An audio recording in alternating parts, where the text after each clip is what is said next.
읽은 본문은 사도 바울의 제2차 전도 여행의 이 막바지 하이라이트를 지금 보여줍니다.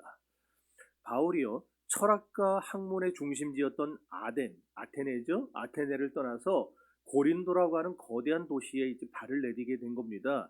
고린도가 어떤 곳이냐? 당시 고린도는요, 상업이 발달한 곳이었습니다. 또 무역이 흥황했어요. 그러다 보니까 이 상업이 발달하고 무역이 흥황하는 항구 도시다 보니까 자연히 돈이 많이 들어오겠죠. 그러지 않겠습니까? 왜? 계속 외국 사람들 들어와서 물건 사고 팔고 하면서 거기에 거대한 그런 시장이 형성되니까 이 돈이 많아요.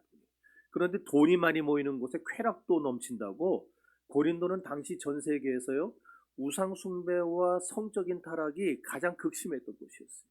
오늘날로 치면 뭐 딱 그렇지는 않겠지만 어쨌든 라스베가스 같은 향락과 쾌락의 도시, 그런 곳이었다는 거예요. 바울이 그런데 그런 고린도에 도착했을 때 그의 상태가 어떠했느냐? 오늘 고린도전서 2장 3절은 바울의 상태를 이렇게 말해줍니다. 내가 너희 가운데 거할 때에 약하고 두려워하고 심히 떨어노라. 약했대요. 왜 약해졌는지는 아시겠죠? 무려 3,000km가 넘는 거리입니다. 3년 동안 3,000km가 넘는 험난한 대장정을 계속 돌아다닌 거예요. 그러다 보니까 몸은 망가질 대로 망가져 있어요. 또 마음도 지쳤어요. 가는 데마다 유대인들의 반대를 받고 참 너무 힘들잖아요. 여러분, 예수님 전도하는 거 쉽습니까? 예수님을 변증하는 거 쉽습니까? 안 믿는 사람들 앞에서 막 교회 욕하는 사람들 앞에서 교회 변증하고 예수님 변증하는 게 쉽냐고. 안 쉬워요. 근데 그걸 3년 동안 하니까 마음도 지치고 몸도 지치는 거예요. 제가 여러분한테 말씀드린 적 있죠. 내 친구 하나 구원하려고 지금 그 군대 때 만난 친구, 지금 36년이 됐는데 계속 연락을 하면서 하는데, 이 자식이요, 내가 지난주에도 가서 만나고 왔어요. 오늘날도 내가 가기 전에 그 학교 체험학교 들어가기 전에 가가지고 만나갖고 밥 사 먹이고. 그래서 내가, 야, 너 자꾸 지금 당뇨 생기고 몸이 지금 빼샥 말랐어요. 집에 자꾸 우환이 생기고 자녀들 문제 생기고, 너 왜 그런지 아냐? 예수 믿어야 된다. 너. 내가 이번에 대놓고 얘기했어. 너 예수 믿어야 된다. 교회 나가야 된다. 그랬더니 얘가 뭐라 그러냐면은, 예수님이 석가모니의 제자인 건 아니야? 나한테 그래요. 아, 내 잠이 이게 진짜 자식하고 진짜. 그걸 앞에다 두고서는 이 기초서부터 얘기를 하려니 사람 피야.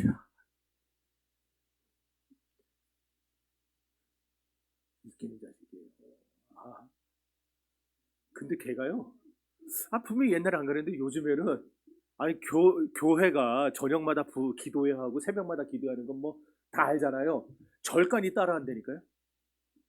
걔가 다니는 절간이요, 매일 기도회는데 매일 저녁 기도회. 환장해요 진짜. 교회는 기도회가 사라지는데 매일 저녁 기도하는데 걔가 매일 저녁 가서 거기서 한대, 그거를. 이거 있잖아, 이거 하고 하는 거. 내가 그랬어요. 너 정신 안 차리고 계속 이렇게 우상 섬기면은 너 하나님이 크게 친다. 정신 차려라. 어? 오래밖에 기회 없다. 예수 믿어라. 그랬더니 이게 자꾸 딴소리를 하는 거예요. 옛날처럼 그래도 뭐라고는 안 하더라고. 뭐라고는 안 하는데 듣기 싫어하고 막 딴짓하고. 그래 놓고는 또 한 달 지나면 연락 와요. 선배야 오냐? 외로운 거예요, 외로워. 혼자서 거기서 사무실에 가보니까 그 하는 일이 뭐냐면은, 큰 빌딩에 청소 용역 있죠? 청소 용역 그 저기 뭐 짜주고 이거 하는 뭐 책임자예요, 뭐예요? 조장? 그런 거예요. 그 밑에 이제 여사님들 뭐 이렇게 저기들 많고, 그 혼자 달랑 앉아 있으면서 얼마나 심심해. 사람이 그리운 거예요. 아무도 뭐 자기랑 뭐 누가 거기 KB 빌딩인데 그 큰 데 다니는 사람들이 자기하고 뭐 말도 안 섞어주고. 그러니까 다 때 되면 저한테 문자 와요. 선배야 오냐?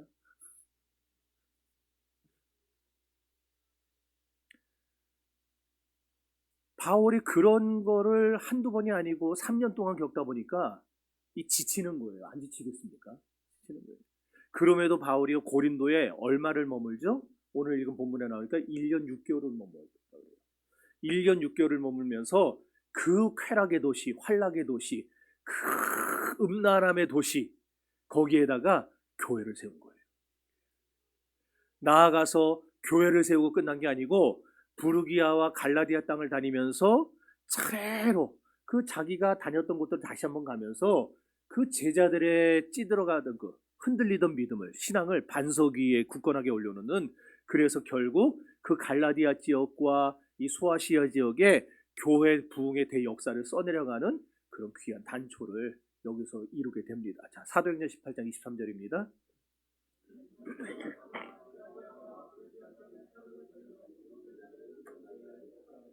아멘. 여기 뭐 모든 제자를 굳건하게 하니라 그랬는데, 이 말씀은요 넓은 의미에서 보면은 교인들의 신앙을 반석 위에 올려놓았다는 뜻이에요. 그러니까 교회를 부흥시켰다는 얘기입니다. 도대체 어떻게 이런 일이 가능했단 말인가? 오늘날 우리는요 교회를 부흥시키고 내 무너진 인생을 회복시키기 위해서 수많은 방법들을 동원하죠. 교회들마다 기발한 프로그램을 만들어 돌리고 사람 찾아다니고, 뭐 개인들도 마찬가지예요. 이거 인맥 만들고 돈의 힘 빌리고. 근데 하지만 조금만 반대가 오면은 사람들에게 또 상처를 조금만 받으면은 금방 여지없이 픽픽 쓰러져 버리고 번아웃에 빠지는 게 우리의 연약한 모습 아닙니까?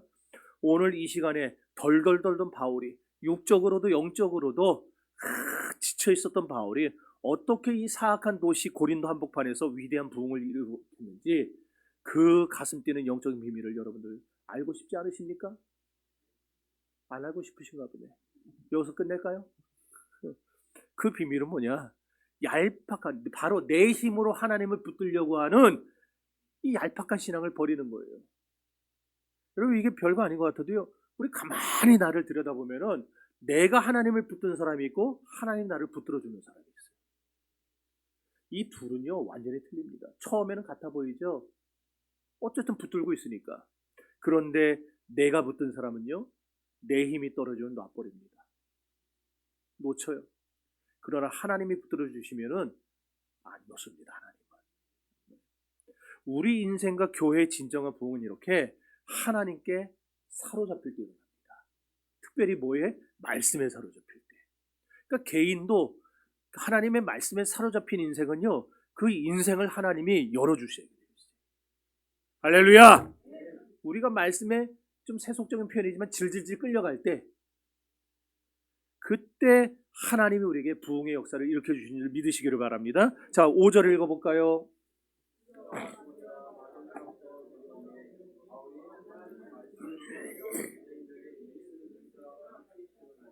여기 보세요. 여기 사도 바울의 인생을 송두리째 통째로 뒤집어 버린 엄청난 동사가 지금 여기 나타났어요. 붙잡히다라는 동사. 붙잡히다. 바울이 하나님의 말씀을 붙잡은 겁니까? 지금 바울이 붙잡은 거예요? 주체가? 아니에요. 하나님의 말씀에 붙잡힌 거예요. 붙잡히다라는 말은 헬라어의 시네이케토라는 말이에요. 시네이케토. 시네이케토는 뭐냐면 어린 노예 있죠? 큰 노예는 뭐 그렇지만 애들, 꼬맹이들, 우리 연우 같은 애들, 저같이 장성한 사람이 목덜미 딱 잡고 줄줄 끌고 가면 제가 어떻게 버티겠어요? 끌려가죠. 그게 붙잡히다라는 말이에요. 어린 노예가 주인에게 목덜미를 꽉 잡혀갖고 옴짝달싹 못하고 완벽하게 예속되어서 질질 끌려가는 상태. 뭐 끌려. 이게 신의 케토. 그러니까 지금 바울은 하나님의 말씀에 완전히 감동감화되어서 사로잡힌 상태라는 거죠. 잊지 마세요. 바울이 자기의 의지력을 버틴 게 아니라는 겁니다. 자기 결심으로 하나님의 말씀을 꽉 쥐고 버틴 게 아니에요. 바울은 분명 덜덜 떨며 두려움 속에 주저앉아 있었어요. 그런데 그때 살아계신 하나님의 말씀이 하늘로부터 내려와서 저거 왜 안 꺼집니까? 바울의 영혼을 옴짝달싹 할 수 없을 정도로 꽁꽁 묶어버리고 그를 복음의 현장으로 맹렬하게 질질 끌고 갔다라는 거예요. 못 들었나? 예, 사도 바울은 언제 어디서나 시간과 장소만 허락되면 누구에게 나를 막론하고 하나님의 말씀을 가지고 그리스도를 증거하던 말씀에 붙잡힌 사람이었어요. 말씀에 붙잡힌 사람이라는 말이 무슨 말이냐면은 말씀의 맛을 아는 사람이에요. 여러분 말씀의 맛을 좀 아십니까? 어떤 맛이에요? 네? 맛있어요? 그러니까 그 맛있는 게 어떤 맛이냐고. 빨간 맛? 체리 맛? 꿀보다도 단맛. 그래. 시편 119편에 나오죠. 몇 절이 그게 103절인가 거기 보면은 주의 말씀의 맛이 내게 어찌 그리 단지요 내 입에 꿀보다 더 단이다. 꿀보다 더 단이다. 여러분 말씀의 맛을 알아가셔야 됩니다. 우리가 교회 다니면서 신앙생활하면서 말씀의 맛을 모르면은요 교회 다니는 게 그냥 의무가 돼버려요. 의무가 돼버려요. 참 힘들어요 교회 다니는 게. 하나님을 만난 체험도 없고 이 말씀을 깨닫지도 못하니까 도대체 이 짓을 왜 해야 되나? 이 짓을 왜 해야 되나? 힘든 거예요. 근데 말씀의 맛을 깨닫고 나면은 교회 다니는 게 완전히 달라집니다. 그냥 내가 막 찾아다니게 되어 있어요. 그런 다음에 나아가서 이 성경 말씀으로 예수가 그리스도이심을 증거하는 사람이 말씀에 붙잡힌 사람이에요. 그러니까 말씀의 맛을 알고 예수 그리스도를 전하는 사람, 이런 사람이 말씀에 붙잡힌 사람이라. 자, 28절 읽어볼까요?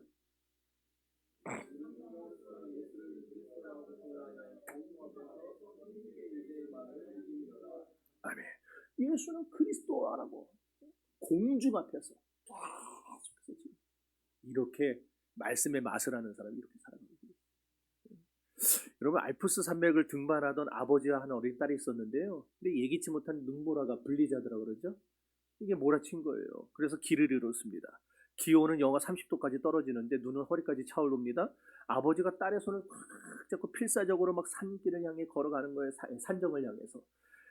근데 어린 딸이요 결국 추위와 공포에 질려갖고 힘이 다 빠져버렸습니다. 딸이 눈밭에 쓰러지면서 아빠의 손을 놨어요. 아빠 나 더 이상 못 걷겠어. 못 가겠어. 힘이 없어. 아빠 혼자라도 가. 그때 아버지가요 배낭에서 굵은 자일이 뭔지 아세요? 이렇게 등산용 밧줄 있잖아요. 그거를 탁 자기 허리에 묶고 딸의 허리에 묶었어요. 안 빠지게 그냥 쫙 묶었어요. 그런 다음에 엉엉 우는 딸의 얼굴을 잡고 이렇게 말을 했습니다. 얘야, 네가 아빠 손을 붙잡고 힘쓸 필요 없어. 애쓰지 마. 아빠가 너를 묶었으니까 이제 내 손에 힘이 풀려도 너는 절대로 아빠가 떨어지지 않을 거야. 죽지 않아. 네가 걷지 못하면 내가 그냥 너를 질질 끌고서라도 기어코 갈 테니까 너를 살려낼 테니까 아빠 믿지? 여러분 이해요. 아빠 믿지?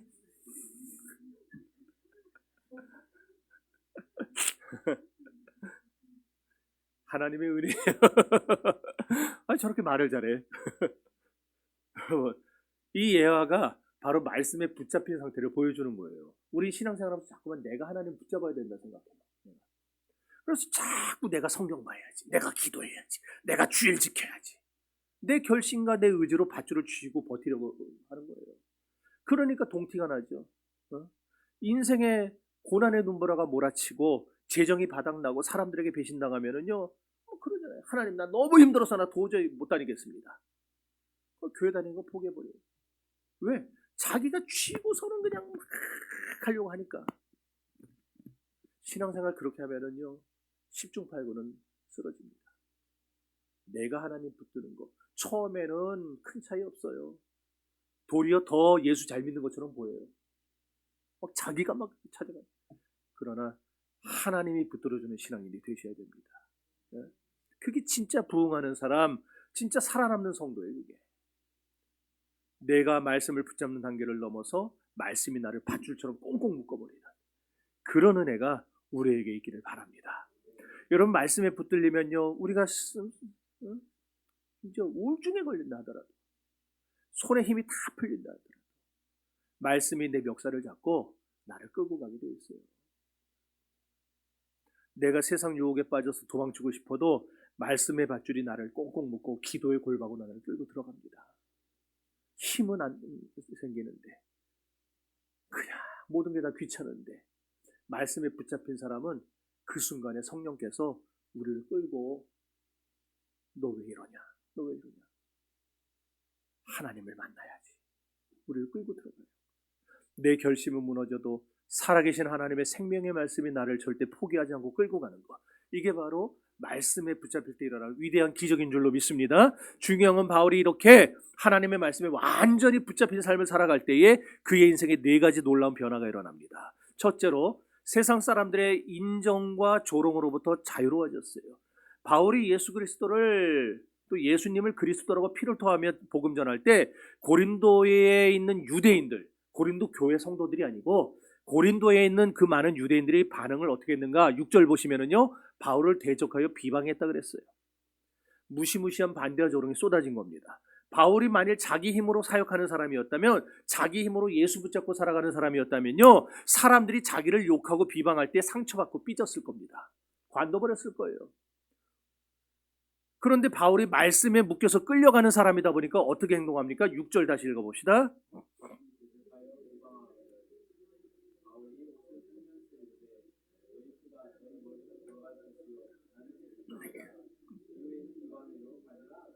네. 여러분, 바울의 이 엄청난 영적 배짱이 여기서 보이세요? 너희들이 나를 비방해? 아니 괜찮아. 나는 내 할 일 다 했으니까. 나는 하나님 앞에서 나는 깨끗해. 배짱이 있어요. 여러분도요, 말씀에 붙잡히면 배짱이 생깁니다. 세상이 뭐라 하든 흔들리지 않아요. 또 말씀에 붙잡히면 성결하게 살아갈 수 있어요. 바울은 말씀에 정말 깨끗이 살다가 깨끗이 죽어간 사람이죠. 자기 안에 정욕과 탐심을 날마다 십자가에 못 박았다 그러잖아요. 날마다 성결한 삶을 살았어요. 성결한 삶을 사람 특징은 뭐냐? 남의 눈치를 안 봐요. 물론 우리가 살아가면서 남의 눈치 어떻게 안 보겠습니까? 그런 의미가 아니고 남들이 하는 말에 일희일비하지 않아요. 거기에 그냥 막 요랬다 저랬다 하지 않아요. 자유함이 있어요. 자유함. 그리스도가 주는 자유함이 이 안에 꽉 넘쳐. 바울에게서 그렇게 터져 나오는 거예요. 그렇게. 그런 바울이었기에 디모데후서 2장 22절에서 우리에게 이렇게 권면해 줍니다. 또한 너는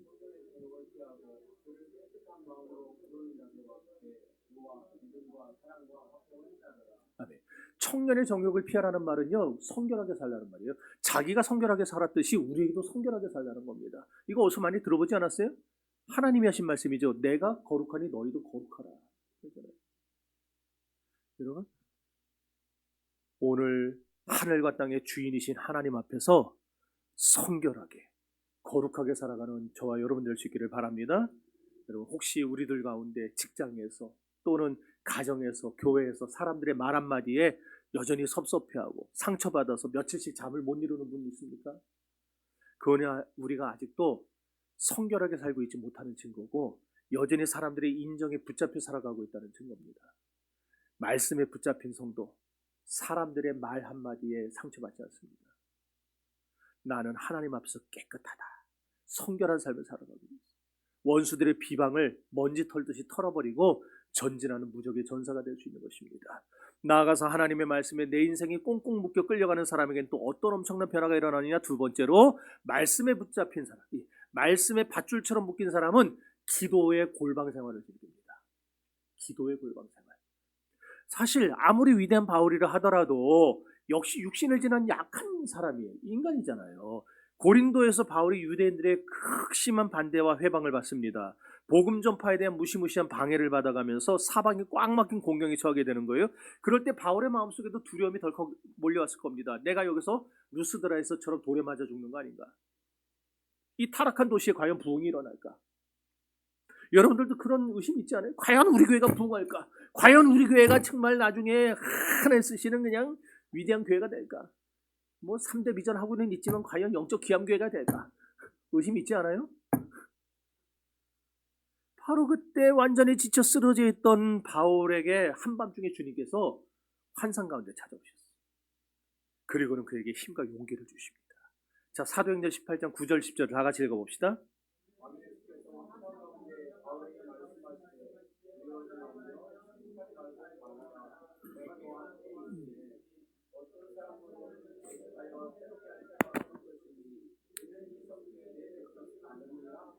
아멘. 여러분 지금 환상을 봤는데 이 환상이 그냥 밤에 잠을 자다가 재수가 져서 우연히 꾼 꿈일까요? 아니에요. 이 환상은 철저하게 기도의 산물입니다.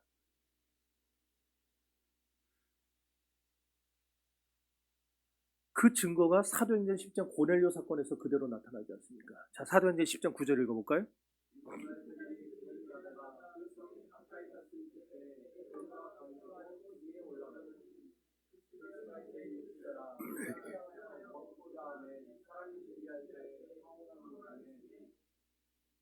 보세요. 베드로가 평소와 같이 기도하려고 지붕에 올라갔어요. 기도의 골방에 올라갔어요. 그랬더니 하나님의 환상이 임하는 거예요. 그러니까 환상은 그냥 보는 게 아니에요. 아무나 보는 거 아니에요. 기도의 사람이 보게 되죠. 말씀의 밧줄처럼 묶인 사람은요, 인생의 절망이 찾아오고 사방이 꽉 막혀 숨을 쉴 수 없을 때 사람 찾아다니면서 도움 구하지 않습니다. 그 말씀의 밧줄이 내 영혼을 잡아 끌고 나를 기도의 골방으로, 무릎을 꿇는 기도의 제단으로 질질 끌고 가버리기 때문이에요. 그래서 사람 만날 시간이 없어요. 하나님을 만나요. 하나님 만나면 주님이 우리 만나 주십니다. 오늘 아침에 얘기했잖아요. 하나님을 우리가 찾으면 주님은 우리를 찾아주십니다. 그래서 예레미야에서 그러잖아요. 나를 찾으라. 만날 것이요. 여러분, 하나님을 찾으시기 바랍니다. 기도의 골방으로 들어가세요. 문제 생길 때마다 기도의 골방에 들어가서 하나님과 1대1의 대면을 하세요. 주님이 반드시 역사하실 겁니다. 그럼 왜 우리가 그 절망의 순간에 기도해야 되느냐? 성도의 기도는 절망의 순간에 우리에게 용기를 북돋아주기 때문이에요. 기도하다 보면 용기가 생겨납니다. 기도하다 보면 그전에는요, 내가 이거 과연 할 수 있을까? 내가 이거 이길 수 있을까? 하던 것들이 기도하다 보면 하나님이 내게 용기를 불어주십니다. 객기가 아니에요. 만용이 아닙니다. 내가 해보려는 그게 아니고 주님이, 나는 힘이 없어도 주님이 나를 붙잡아 주시며 주님이 나를 도와주시며 내가 이것도 하고 저것도 하리니, 하나님은 우리에게 기도할 때 용기를 주시는 거예요. 기도의 사람들 되시기 바랍니다. 기도는요, 이렇게 내 눈앞을 가로막은 서슬퍼런 절명의 장벽 너머에 있는 것, 즉 우리를 궁극적인 승리로 이끄시는 하나님의 섭리의 손길을 보게 만들어줍니다. 기도하지 않을 때는 이 장벽만 보여요. 그냥 너무 높아갖고 이걸 내가 어떻게 넘어갈까, 그것만 보이는데 기도하고 나면은 이 장벽 너머에 있는 하나님을 볼 수 있습니다. 그 하나님이 다 벌써 준비하시고 기다리고 계시는구나. 엘리사가 게하시를 위해 기도할 때 뭐라고 기도했어요? 여호와여, 저의 눈을 열어 기이한 것을 보게 하옵소서. 엘리사가 기도할 때 게하시의 눈이 열렸어요. 그랬더니 뭘 봅니까? 조금 전까지 게하시 후에는 뭐만 보였어요? 뭐만 보였어요? 뭐만 보였냐고요?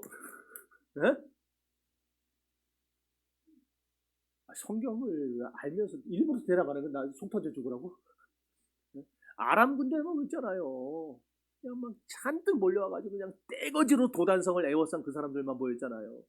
그런데 하나님이 엘리사의 기도를 듣고 게하시의 눈을 열어주니까 뭐가 보입니까? 그 수많은 아람 군대를 삥 둘러싸고 있는 하나님의 천군 천사를 보잖아요. 아멘. 힘 빠지게 하지 마세요. 하나님이요, 우리가 기도를 시작하면은요, 우리 눈에는 안 보여도 하나님이 벌써 와서 준비를 다 끝마치고 계세요. 그게 바로 성도가 기도에 항상 힘써야 될 이유예요.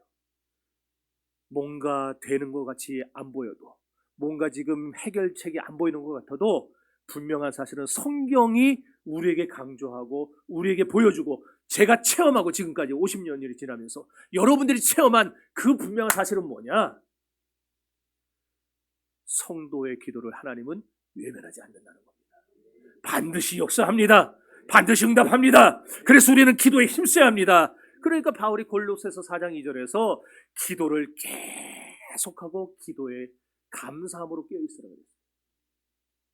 기도를 계속하라는 게 하다 말고 그러라는 거 아니잖아요.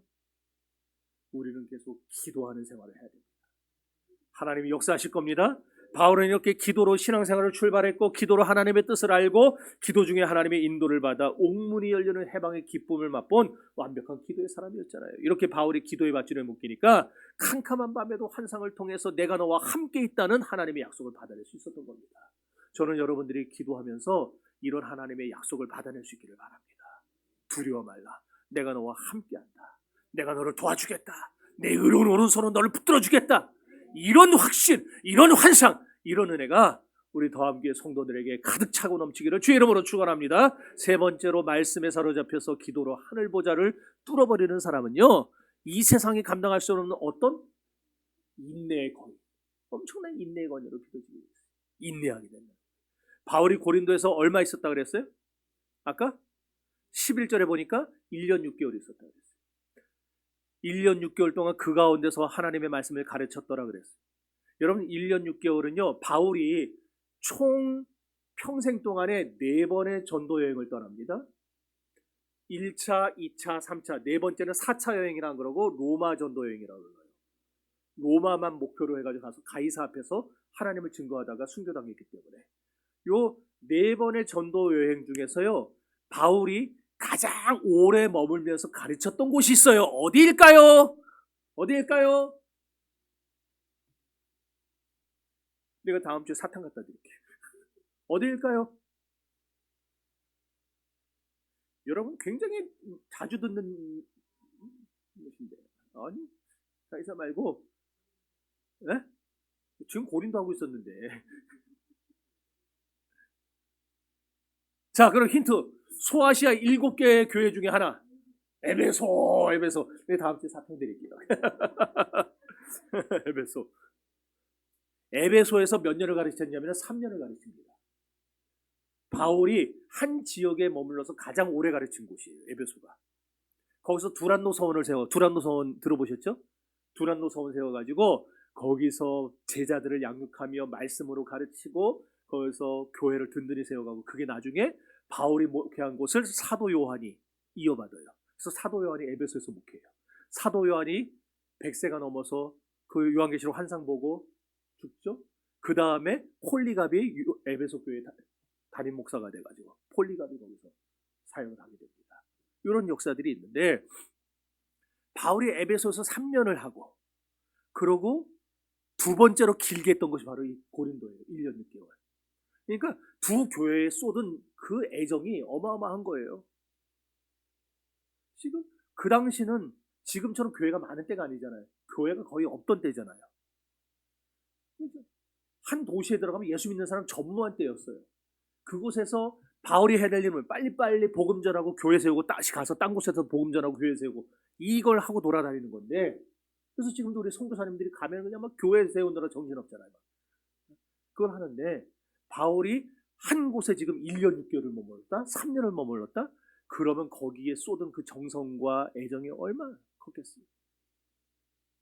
한번 생각해 보세요. 근데 아까 고린도가 어떤 곳이라 그랬어요? 우상 숭배가 극심하다 그랬죠. 또 음란함. 아무튼 이 음란마귀가 들끓던 곳이 고린도였어요. 여러분 우리가 고린도서 여러분 보다 보면 거기 그러죠.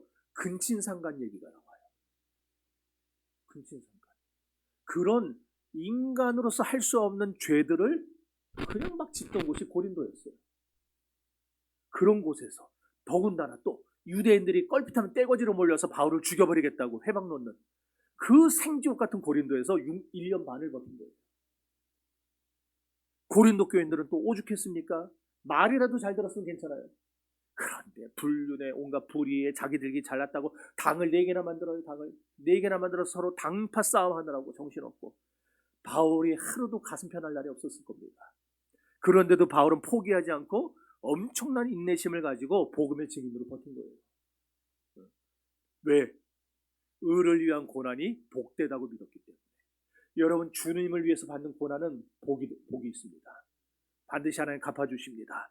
또한 그리스도의 남은 고난을 그분의 몸된 교회를 위해서 자기 육체에 기꺼이 채워넣겠다고 결단했기 때문에 바울은 버티게 된 거예요. 자기 의지로 버틴 게 아니에요. 바울 자신을 묻고 있던 말씀의 밧줄이 포기를 허락하지 않으니까 피를 흘려가면서도 그냥 그 자리를 지켜냈던 거예요. 고린도에 이어 에베소 선교, 에베소에 잠깐 들립니다. 바울이 고린도 선교 끝나고. 그래서 거기서 2차 전도여행을 마치고 이제 다시 가이사랴에 들렀다가 안디옥으로 가고 이렇게 하게 되는데 제2차 전도여행을 성공적으로 끝마치고 에베소를 떠날 때가 됐어요. 근데 바울이 그렇게 사랑하던 에베소 교인들이 작별을 하는데 펑펑 웁니다. 우니까 바울이 위로해 줘야 되잖아요. 그렇죠? 근데 위로를 참 희한하게 해요. 21절 읽어봅시다.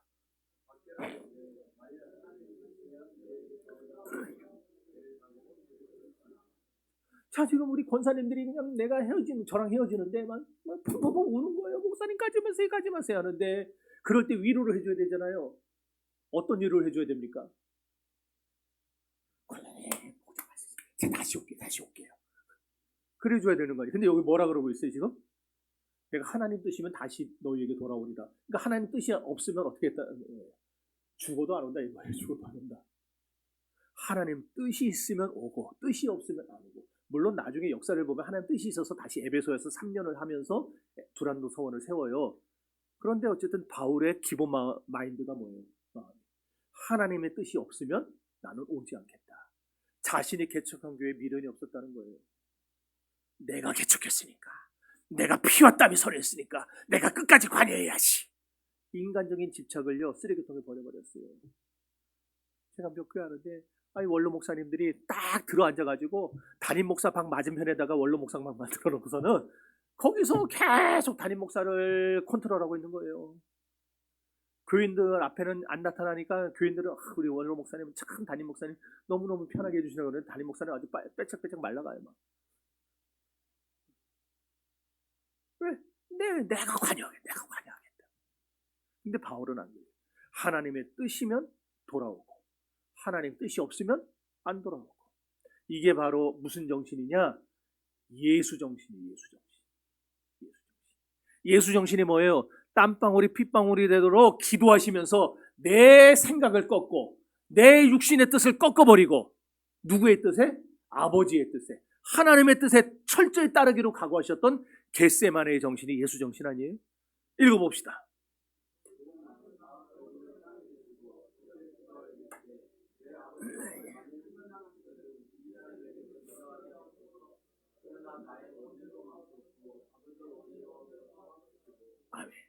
자기의 욕심은 꺾고 자기의 생각은 꺾고 오로지 아버지의 뜻에 자기를 맞췄던 예수님의 겟세마네 정신. 이게 예수 정신이에요. 바울은 예수 정신으로 꽉 차 있었어요. 어떻게? 말씀에 붙잡히다 보니까 그렇게 살아가게 되는 거예요. 예수 정신으로. 그래서 말씀에 붙잡힌 성도는 내 뜻을 이루려고 하나님을 이용하지 않습니다. 참된 성도는 하나님의 뜻을 찾아 움직이는 거예요. 하나님의 뜻이면 불구덩이에도 뛰어들고 하나님의 뜻이 아니면 그 어떤 황금방석이라 할지라도 미련 없이 발로 차버리는 겁니다. 바로 여기에 내 인생의 닫힌 문이 열려지는 기적의 열쇠가 숨어있는 겁니다. 여러분, 하나님이 하라 하시면 하십시오. 하나님이 하지 말라 하시면 하지 마십시오.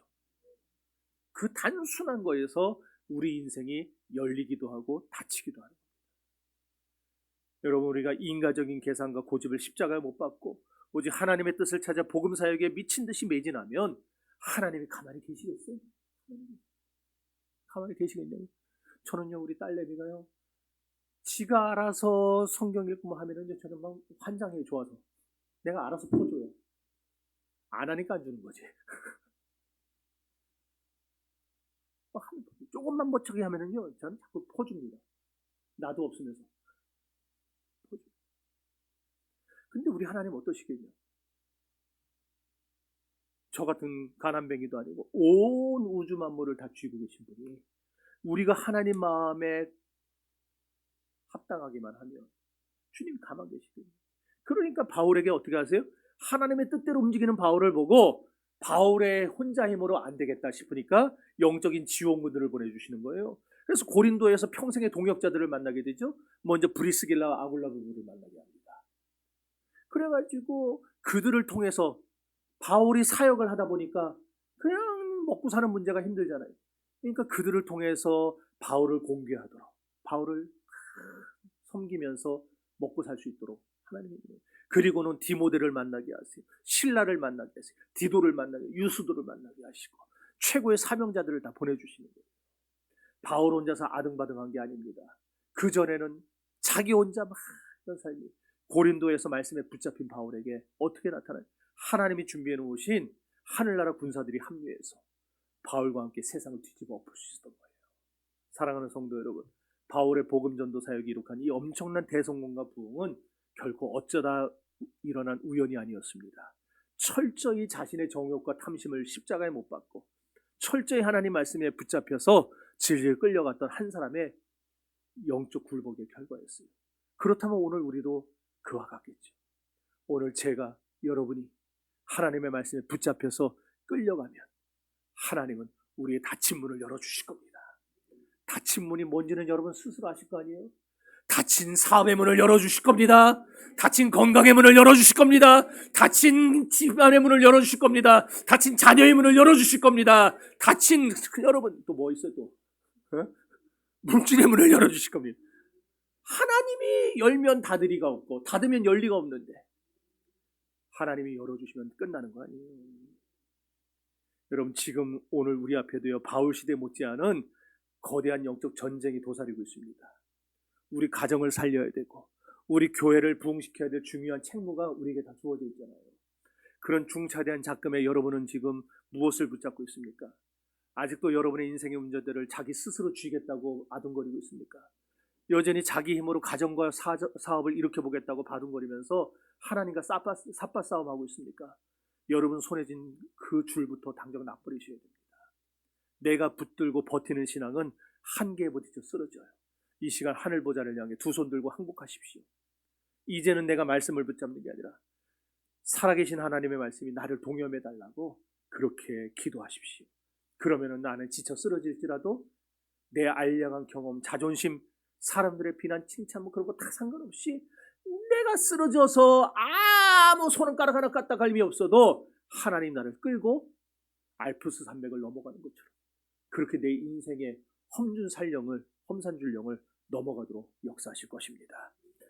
내 뜻이 아니라 오직 아버지의 뜻이면 가고 아버지의 뜻이 아니면 멈추는 저와 여러분이 되시기를 바랍니다. 그래서 참된 성도는 하나님의 뜻을 찾아서 일하고 움직이게 되어 있어요. 사람의 마음에는 많은 계획이 있어도 오직 여호와의 뜻만이 완전히 서리라. 잠언 19장 21절 말씀이에요.